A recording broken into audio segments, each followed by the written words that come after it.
Friends, I'm going to do a recipe of keema. Keema is basically minced meat.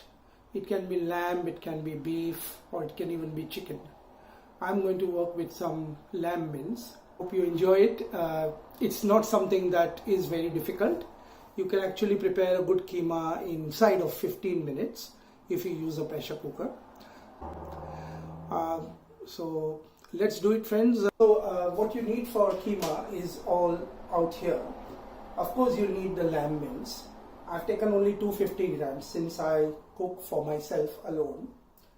I've got some diced onions. The trick is to dice them very thin because they need to kind of cook easily and they don't need to come into your mouth. However, we do need some onions at the end as well, and I'm going to tell you how to do that. You will need some tomatoes. I've diced them into quarters, but I'm going to dice them further before I add them to the pot. You will need some ginger. I've taken just a 1 centimeter by 1 centimeter piece, about 4 or 5 cloves of garlic.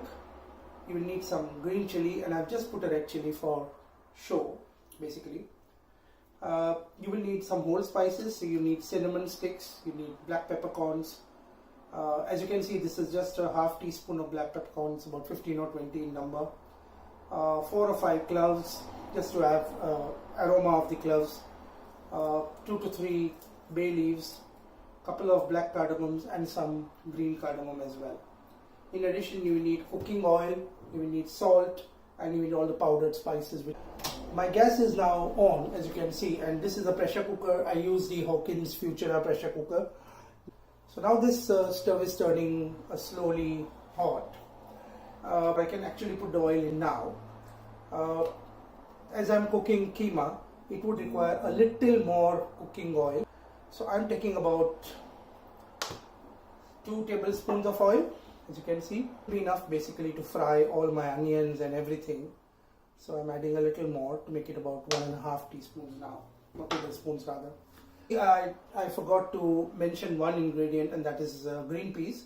This is a kind of a addition to the keema, which will impart some color and give a sort of a vegetarian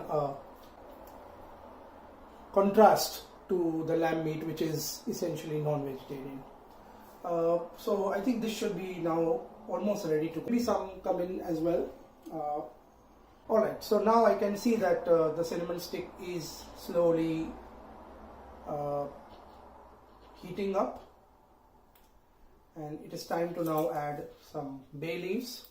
The bigger ones I usually prefer to dice. So now the bay leaves are in. All the other whole spices can go in now. So I'm putting in the cardamom, I'm putting in the black cardamom, I'm putting in the clove, I'm putting in the black peppercorns,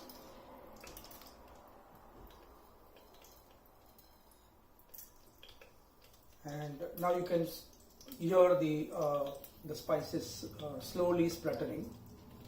And I'm going to put this cinnamon stick as well, and some cumin. So now all the whole spices are in. At this point I'm going to just prepare my chopping board to dice the garlic and the ginger. Remember, one can use a garlic ginger paste as well.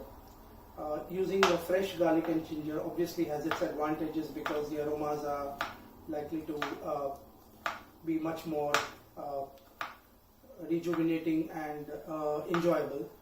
So that's why in this cook particularly I'm using fresh garlic and fresh ginger as well. So dice the garlic. Now I'm just dicing the ginger. As I've said before, if you are not in the mood for whole ginger and garlic, and if you have the ready-made paste available, you can go for it. I do have the paste, but I'm just going to try the whole ginger and garlic for this particular cook. Now as you can see, the spices are all kind of spluttering inside. The oil is spluttering quite nicely. So the spices are all in, I'm now going to add the ginger and the garlic. Some people prefer to do the onions first and then the ginger and the garlic. So the ginger and the garlic are coming along quite nicely. They are turning slowly but surely, they are turning brown. It is important to remember that when the spices and onions are getting cooked, sometimes it is better to turn the gas down a little, because otherwise it will all turn black. So now I'm going to add about 3/4 of the onion that I've cut, and I'll tell you the reason in a short while. So not all the onions are being added. I'm leaving a little behind. So those onions have gone in now, and they are cooking along with the ginger, garlic and all the whole spices. So those are the onions that have gone in now. You can see them. They're slowly but surely turning a little brown. It's now time to add the green chili. I'm just dicing them into 1-inch pieces. The green chili has gone in the jar. The red chili, as I said, is for kind of a garnish, and I'm going to add it a little later. At this point, I'm going to dice my tomatoes a little more. So the tomatoes go in as well now. And what the tomatoes will do is, apart from imparting a slightly sour taste, they will also help to thicken the gravy. So the tomatoes have gone in. And now you have everything but the powdered spices ready. At this point, I'm going to add the powdered spices. Equal quantities of red chili and turmeric. Almost 2.5 times that much quantity of coriander. Half the quantity of coriander should be the cumin, and the amount of the hot spice powder should be about a little between the coriander and the cumin. So this is my cumin powder, and as you can see, I've taken about 3/4 of a teaspoon. That's my coriander powder, so I'll take 1.5 of that, so that's that much. For the hot spices powder, I will take a little between the two, so let's say about a teaspoon. Okay. For the red chili and the turmeric, it's going to be about a smaller quantity, but 1 teaspoon as well. We don't want to make our food very spicy, so that's the red chili. It does look like it will be a little spicy, and then the turmeric should be roughly a little equal to or little less than the red chili, so that's gone in as well. So we got everything now. It's important to stir everything together and let the oil coat everything, including the spices, the tomatoes, the onions and everything. The more it kind of fries everything together, the more the aroma will escape and will look great. So I'm going to add some water to the mix, and this will allow everything to cook together in a nice healthy way. So now everything is inside. I'll tell you a little more about what we are going to do with the remaining 3 ingredients. So that's your mince, that's your green peas, and that's your onions, and of course there's this chili which I'm just going to put at the end. At the very end, I'm going to put some mint leaves for garnish. Now, the remaining onions are basically to be visible in the curry or the keema masala that I'm going to cook. So I'm going to put them right at the end after the mince has been tossed into the pot and the green peas have been added. I'll put that, and then I'll close the lid and cook for the next 2 or 3 minutes. So that's the purpose of the onions. Now, as you can see in this pot, the tomatoes and everything are cooking nicely. Everything is cooking quite nicely. I'm just going to tilt the cooker towards you to show you that it's all cooking very nicely. I have stepped up the heat just to shorten the cooking time a little bit, but it's still not at full heat. That I'm going to do only after we've added everything. And at this point, I'm going to add my remaining 3 ingredients. So there goes the mince,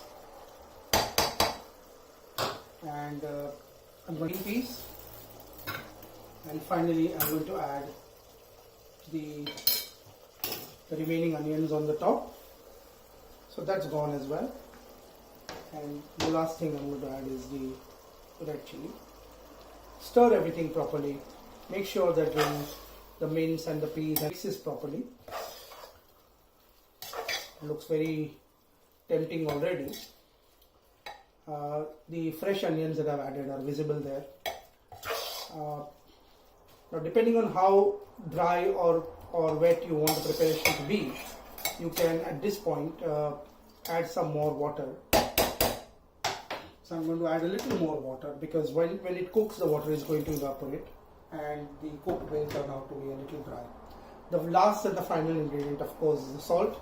You can add it as per your taste. I think that should be about enough for this particular preparation. It's always better to add less than to add more, and then you can adjust the taste afterwards. So the salt has gone in, the water has gone in, and everything else is in. And now I think we are ready to close this cooker and then cook it at faster heat. So I've now turned the heat to full and I'm going to close it. See that the lamb mince cooks very fast and it's going to be ready in another about 3 to 4 minutes. I am Dr. Tahir Kagalwala. I am a doctor by profession, but I love cooking and it is something that I enjoy sharing my skills with others. So before this I have cooked some very nice Bori style Kheema Masala and that video is already on YouTube.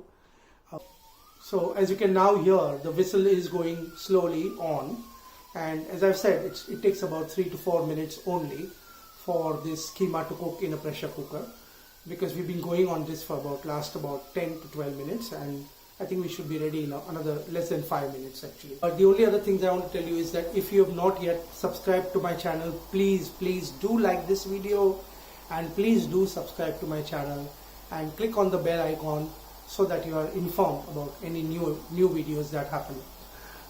If you have any questions, you can write about them in the comment section and I'll be happy to answer them for you as soon as possible. Right guys, I'm going to show you now how to open the pressure cooker. I'm sorry, there are other things cooking here next to this. So basically, if you think that you're cooked enough, just release the steam from the pressure cooker, and that's how it happens. And you can see the noise of the steam is falling, which means that the cooker is ready to open. So it's open now, and you can see that the keema looks nice and cooked. I'm going to pour it out into a bowl so that you can have a look at it with the help of a spoon. Keema looks really nice now. Of the flavors that are at the bottom of the pressure cooker. So if you want, you can just add a little water to this, which I'm going to do now. Just a little, about 2 or 3 spoons. Swirl the cooker around like this and then add everything to the pot. So that completes the cooking of the keema, and I'm just going to garnish it with a little bit of fresh mint leaves. I think one sprig of the mint leaves should be enough for the amount of keema that I've got here. Condiment. So there you've got some mint leaves. Put them on the top. So you've got that. Got the fresh mint leaves. Do tell me how you found the cook, and if you enjoyed it, as I said before, do like it. Here it is, my Kheema Masala. Thank you again. Bye bye.